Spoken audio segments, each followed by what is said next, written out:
What's good, y'all? Welcome back to Clown Questions, the show where there are no dumb questions. I'm your host, Matt K. Maurer, and the question on my mind today is, are the Colts trying to win? Normal show for you guys today. We got a first-year interruption with Dillon, Gabriel, top 10 Goosebump moments of the week, game of the week, as always. Soon, it'll be Thursday Night Football picks. I'm excited for that. Football is coming up soon, so who's down to clown?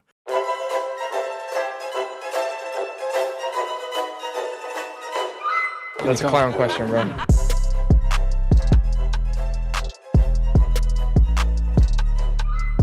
So, are the Colts trying to win?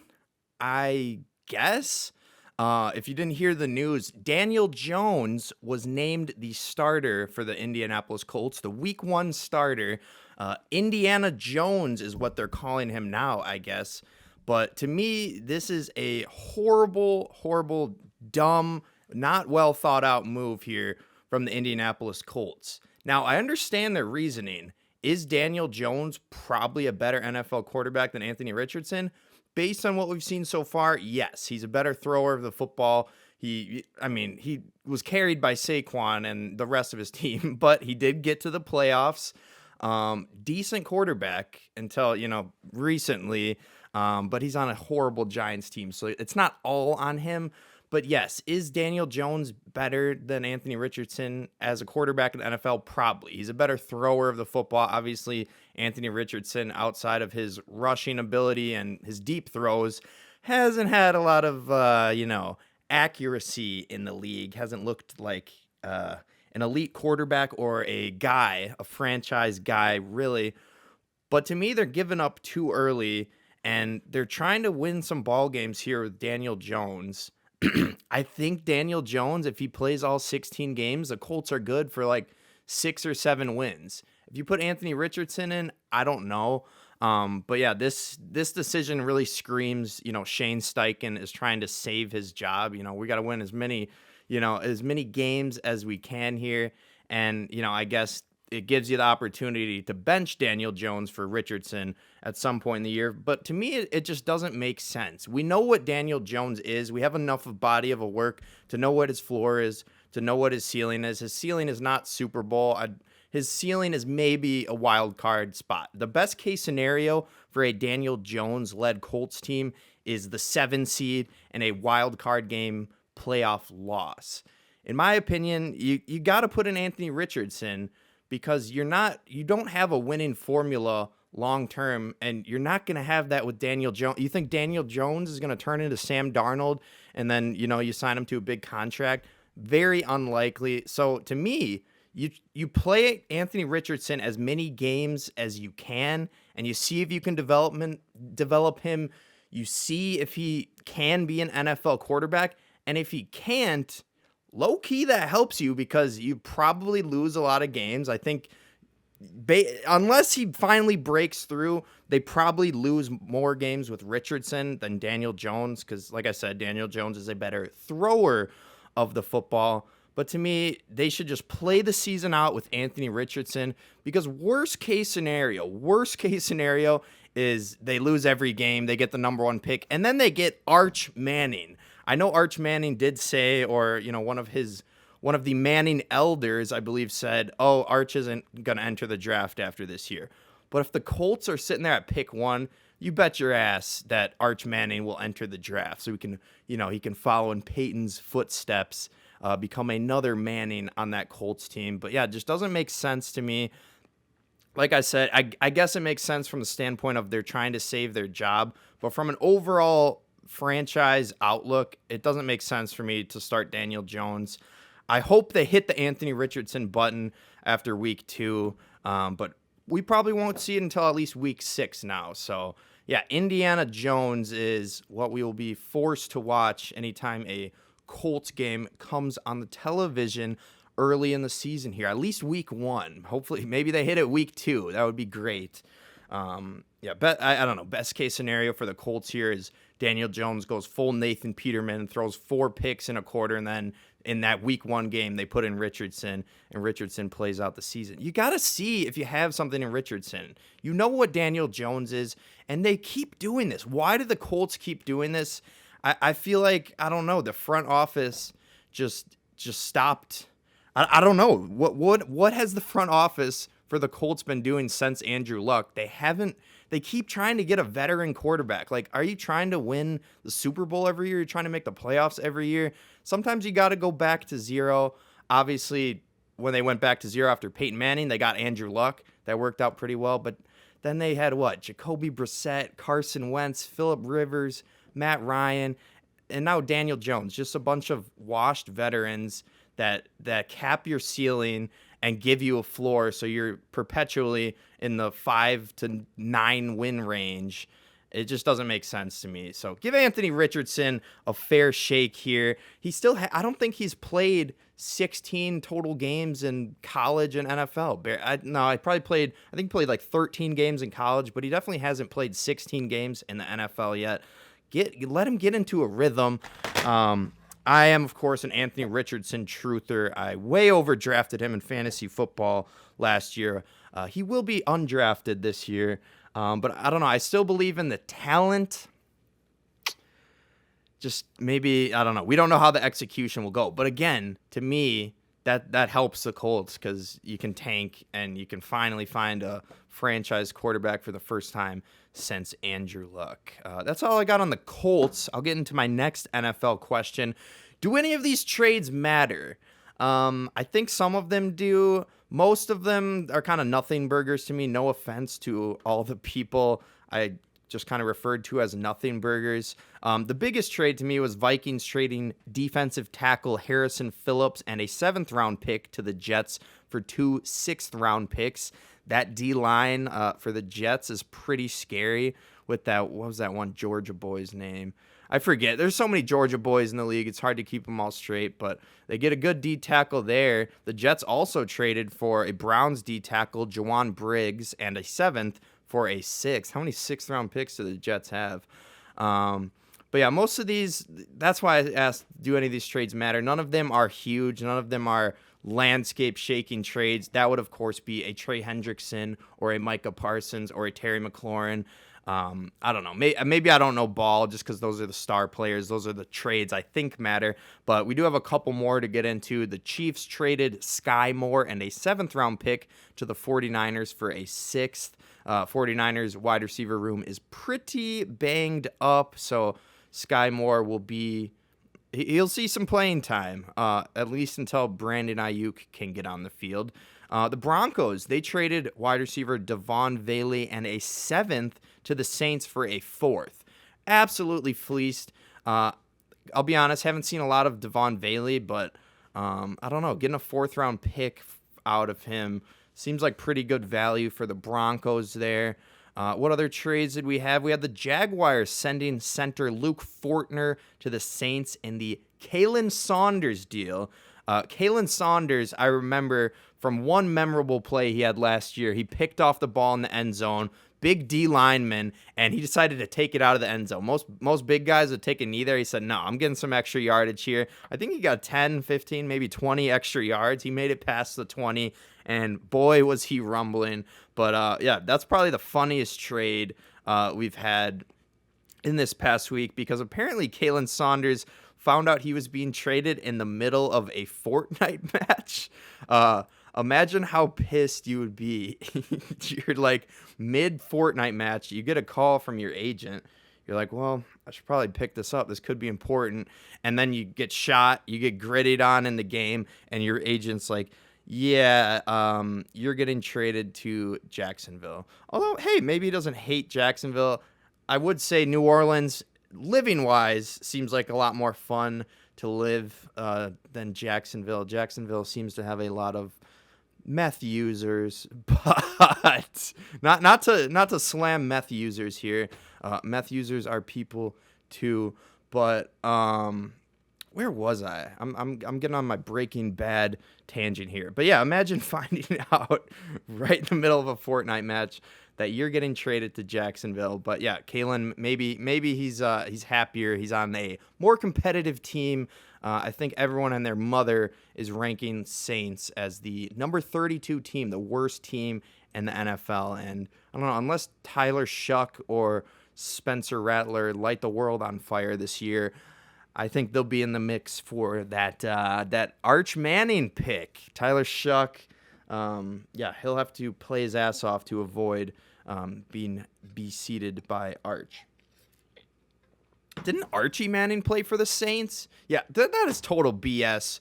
Whichever, I forget, there's so many Mannings. I forget which Manning said it, but they're like, yeah, no, Arch is going to play 2 more years in college. But if it's the Saints or the Colts, like, he's entering the draft for sure. One more trade to touch on here. The Texans swapped day 3 picks with the Eagles and Harrison Bryant for wide receiver John Mechie. Really like John Mechie. Really cool story there. John Mechie beat cancer, and now he has returned to the NFL. Been decent for the Texans. Hasn't gotten a ton of playing time. Won't get a ton for the Eagles, but I think he should slot in as that number 3 receiver behind Devontae Smith and A.J. Brown. Jahan Dotson, not been very impressive in recent years. So, yeah, I don't know if he'll be the number 3 anymore. It'll probably be Mechie. Let's keep the show moving along here with my next question. Any new news? I have a number of new news. Let's start off with the bad news. Sophie Cunningham, she is out for the year with a right knee injury. She will not be able to play for the Fever for the rest of the season, unfortunately. I think the injury was caused by when she was hit by a flying dildo. She got severely injured, severe knee injury. She warned us about this on Twitter. Stop throwing dildos. You're going to get one of us hurt. And now Sophie Cunningham's out for the year because of it. Okay, sorry, not actually. That's low-key kind of a fucked up joke. That is not how she got injured. But yeah, there's been like 5 dildos thrown on the court at WNBA games. I'm sure the WNBA is already investigating, but is that a hate crime? Throwing a dildo at a women's basketball game? I think it might be. I don't know. When they do it at the Bills game, everyone cheers, but everyone loses their mind when you do it at a WNBA game. I think that's kind of warranted, though. But yeah, tough for Sophie Cunningham. I think Caitlin Clark is still injured, so Fever are going to have a tough road ahead of them. Not feeling as good about my Fever losing to the Lynx in the WNBA Finals pick right now. But if Clark comes back, anything could happen, and I think she will be back, hopefully in time for the playoffs. Hopefully the Fever make the playoffs. I don't know. I haven't been following a ton of the WNBA, although WNBA did make the top 10 this week, much to the chagrin of, well, redacted. I'm not gonna put anyone on blast for not liking the WNBA. It's not that popular, so I love the WNBA. I love women. Just wanted to make that disclaimer after a potentially misogynistic rant there. No, it wasn't. It was a dildo joke. Okay, let's not get our I was gonna say panties in a twist, but I'm on a roll here, man.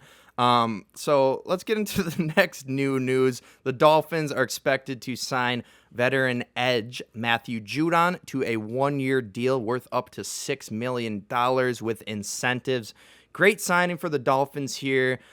Played for the Falcons last year. Judon maybe not showing as much promise as he did for the New England Patriots, but still a good defensive player, good addition for the Dolphins. What I'm excited to see, though, is to see what color sleeves he's wearing, because he's one of the only players that wears long sleeves regardless of the temperature. That's a good question, though. Will he still be wearing sleeves in Miami when it's 95 degrees? That might be tough to do. I don't know, but you can get some nice what do they call it, dry fit sleeves where it's not as hot in there. But I'm wondering about Judon's sleeves, because in New England he wore red sleeves.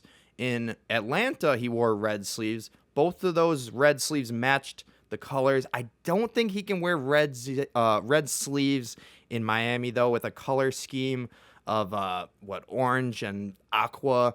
I don't think the red sleeves would play. I'm looking forward to seeing them. I'm thinking orange sleeves. I think orange sleeves would match with any of those uniforms.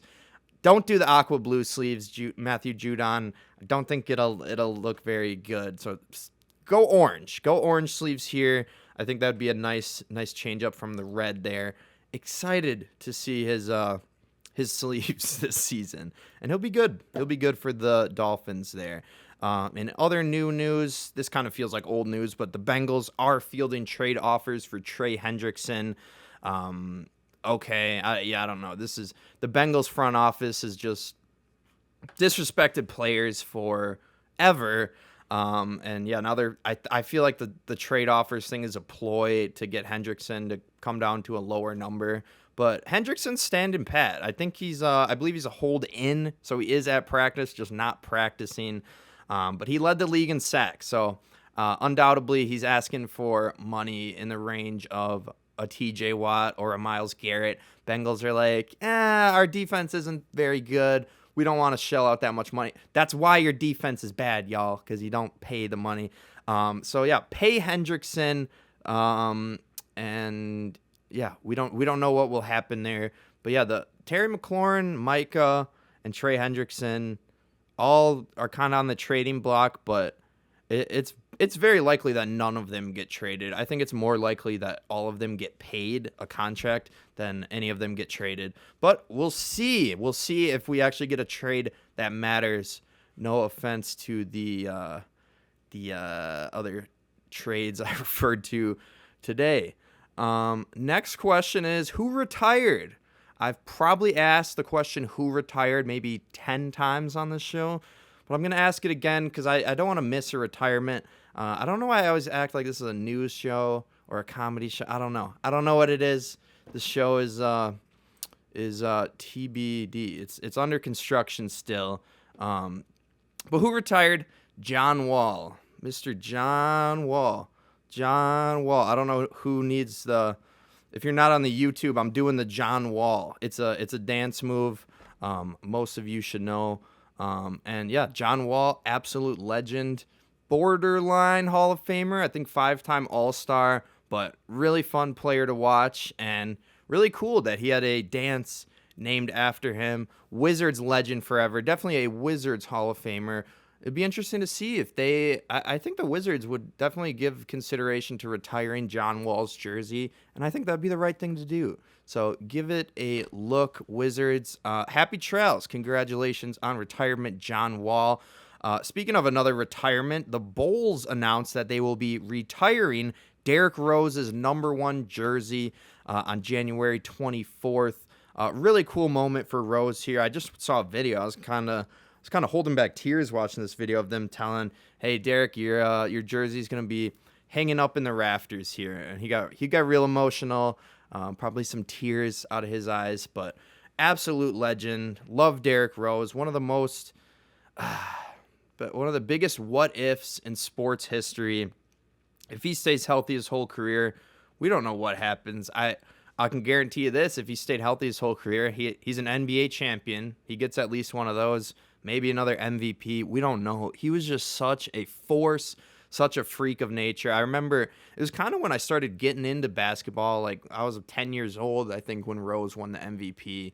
And I just remember, I don't want to compare it to Westbrook because Rose was almost on a different level athletically before the injury, but it's kind of those Westbrook dunks. You see a guard just yamming on people. You're like, this guy is insane. He won the MVP. He deserved it. And yeah, shout out Derrick Rose. I think Derrick Rose might be the most universally loved NBA player. I think Derrick Rose is looked on fondly by 99% of basketball fans. So yeah, cool moment. Definitely well deserved there by Derrick Rose getting his jersey retired. Who else retired? Not Amari Cooper. I don't remember whether or not I said on this show that Amari Cooper retired, but I thought he retired.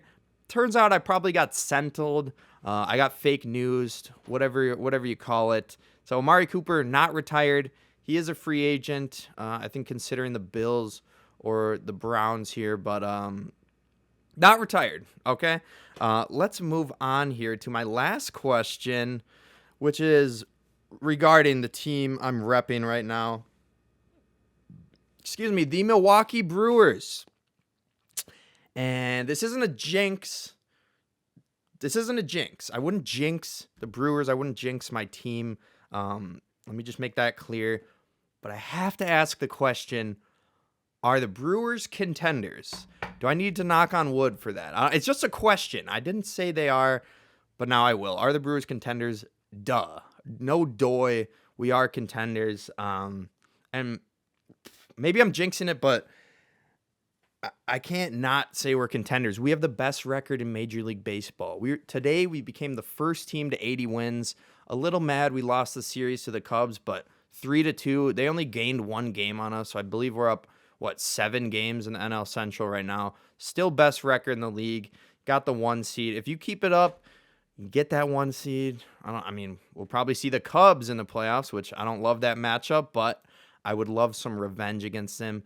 But yes, I have to say, y'all, the Brewers are contenders. I know they made news last week when they got that 12th victory, secured those George Webb's burgers. But then I think Saturday night, they broke their franchise record, 14 consecutive wins after a ridiculous 8-1 comeback the night before, win that next one in 11 innings. Brewers just hottest team ever. Maybe have cooled off a little, lost 1 to the Reds, lost 3 to the Cubs. But hey, there's going to be ups and downs. It's a 162 game season. But yeah, excited to see what the Brewers continue to do. Isaac Collins, Rookie of the Year. And yeah, what else can you say? You're just waiting for Churio and maybe Rhys Hoskins to come back, and you got a force of a team. I'm not a jinx, Just saying the Brewers, they're damn good. All right, let's get to our segments. First segment, as always, is First Interruption. Today we are being interrupted by Dillon Gabriel. Maybe a little messed up that I picked this one, but it was interesting. Interesting quote. I wanted to go over it. So he kind of got interviewed on the sidelines, and his comments have made people think maybe he's taking a shot at a teammate here. But I'll let you be the judge. So here's First Interruption with Dillon Gabriel. And you don't let it infiltrate yourself. Will you share that with everybody at home? Yeah, I think it's just part of it. You know, there's entertainers and there's competitors, and I totally understand that. And my job is to compete, and that's what I'm focused on doing. Of course, we're doing this mid-game, but it's something that I'll get used to, and just want to be the best team that I can and create an environment where we can all go do our best work. That's all we want to do. All you in this room are entertainers, and you have a job to do, and I respect it, right? And I'm a competitor, so I have a job to do as well. And I think, just understanding that, that's how I've lived by, and I've said that multiple times. So definitely not a new quote, but something that I've definitely said before. You were referring to media as the entertainers? Yeah, I just said that, yeah. Dillon Gabriel, of course, is the third string quarterback of the Cleveland Browns.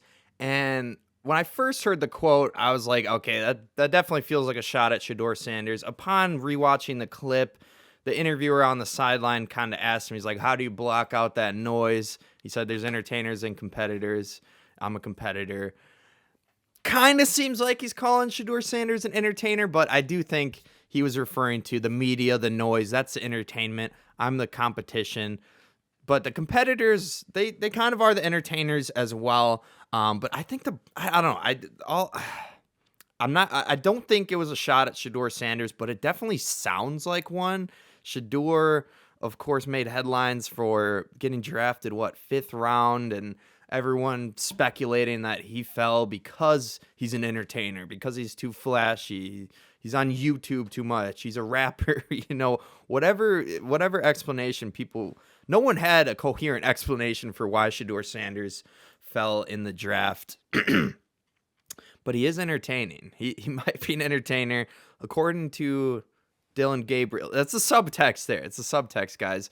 But I figured I should go through since I have such a big quarterback room, I should go through the quarterback room, say who's a competitor, who's an entertainer. good time for me to mention that Joe Flacco was named the Week 1 starter for the Cleveland Browns, as most of us expected. But yeah, let's see who's an entertainer, who's a competitor. Joe Flacco, competitor. Elite, Super Bowl champion, enough said, competitor. Kenny Pickett, you could call him a competitor because he did win a Super Bowl last year, but I'm going to call him an entertainer, mostly because that was insanely entertaining when that ball got glued to his hand last year. Y'all remember that? Kenny Pickett tried to throw a pass. He must have had stickum on his glove. Maybe that's why he don't throw with gloves. He's got small hands. But yeah, the ball got stuck to his hand and he fell over. Very entertaining. So yeah, I'll say Pickett, entertainer. Dillon Gabriel, he said it himself. He's a competitor. Snoop Huntley. With a name like Snoop, you would think entertainer, but I'm going to say Snoop Huntley's a competitor. Pro Bowler. Snoop Huntley. People forget. Snoop Huntley's a Pro Bowler. Tyler Huntley, better known as Snoop. Shedeur Sanders. I think he's a competitor. I said last week on the show, I think the Browns are going to win Super Bowl with him eventually. But Shedeur Sanders, he's pretty entertaining. So I'm going to say Shedeur Sanders is an entertainer. Not that Dillon Gabriel said it, but he might have suggested it. And of course, to round out the Browns quarterback room, Deshaun Watson, entertainer or competitor? Probably neither.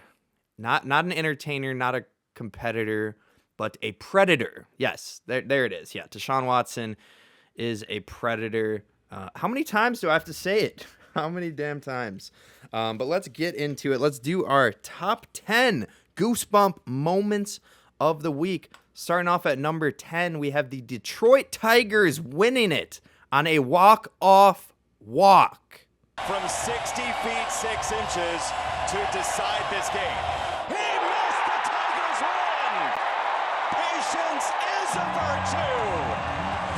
What a game! Number 9, Shea Langoliers rips the eventual game-winning 2-run homer for the Oakland A's.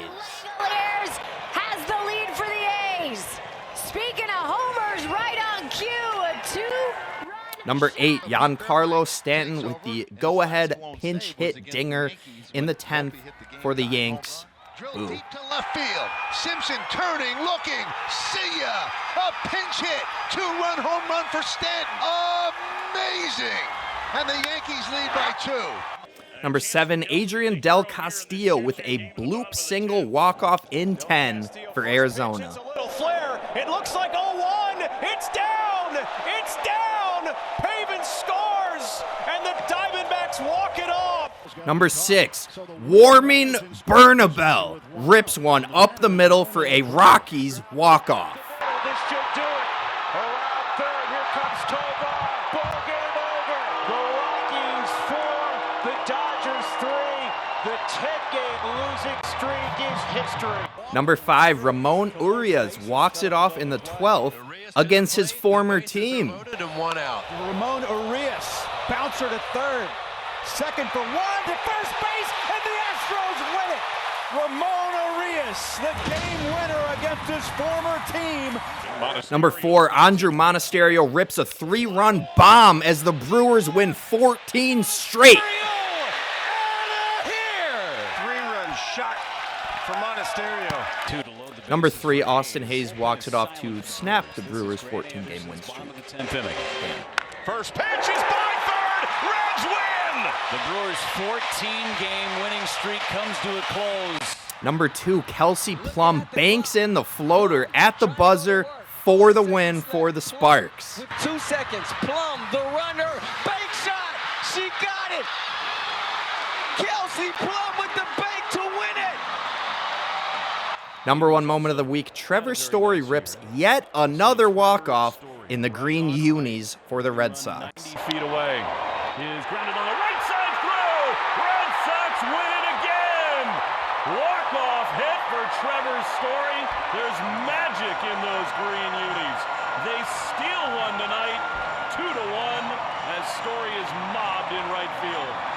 Something about those green uniforms. The Red Sox love to walk it off. They had another, was it number 1 or number 2? No, I think it was number 2, but Sedan Rafaela when he hit that dinger over the green monster in the Green Monster uniforms. That was way more electric. I'll be honest, kind of a weak top 10 this week, if I do say so myself. I mean, a walk-off walk got in there. 3 of them were not walk-offs. They were, extra innings, homers. Shout out Andrew Monasterio, man. Number 14, delivering the number 14, the 14th straight win for the Brewers. That was electric. I wanted to put that one number 1, but I thought that could have been a little biased. But I don't know. Now that I think about it, I probably should have had it 1 because that was despite the fact it was not one of the walk-offs, it was arguably the most electric moment of all of those. And shout out Warming Bernabel. Best name in baseball. Need I say more? Warming Bernabel. It's so fun to say. Best name in baseball. Let's finish out the show here with my game of the week. And let me add this caveat. I'm just making this the game of the week because I won't be able to watch it or listen to it. So that just confirms it will be an instant classic. Speaking of listening, dude, I've been listening to some Brewers games on the radio. Rip my man Bob Uecker. But listening to a baseball game, especially on the radio, is kind of fun. Been driving around listening to that, so kind of like it. But yeah, I don't think I'll be watching this one because I have a fantasy football draft tomorrow. Merry Christmas to all. Fantasy drafts are always my Christmas, so excited for that. But yeah, we'll have probably some TVs taken up, so Brewers might not be on the docket until after the draft, so probably will miss the game. But I didn't even tell you what game it is. It's the game of the week, Giants at Brewers. That would be tomorrow or today if you're listening on Friday. It is Stranger Things night. Stranger Things night. If you go to the Brewer game, which I really want to go to, but I'm not going to because of the fantasy draft, you get a dope hat. A dope hat. It's a black Brewers hat. I don't know how many of y'all know You've all heard of Stranger Things, but you might not get the reference. It's a black Brewers hat with a red Brewers logo, but the Brewers logo is upside down. Dope as fuck. The upside down is a big storyline from Stranger Things, so that's why the logo's upside down. Such a dope hat. Really wanted to go to the game and get it, but I'll be doing a fantasy draft. Jamar Chase, welcome to the team. We already know what the number 1 pick is, fellas. But yeah, Brewers Giants, Logan Webb versus Jose Quintana. Both have Logan Webb with a 3.19, Jose Quintana 3.32 ERA.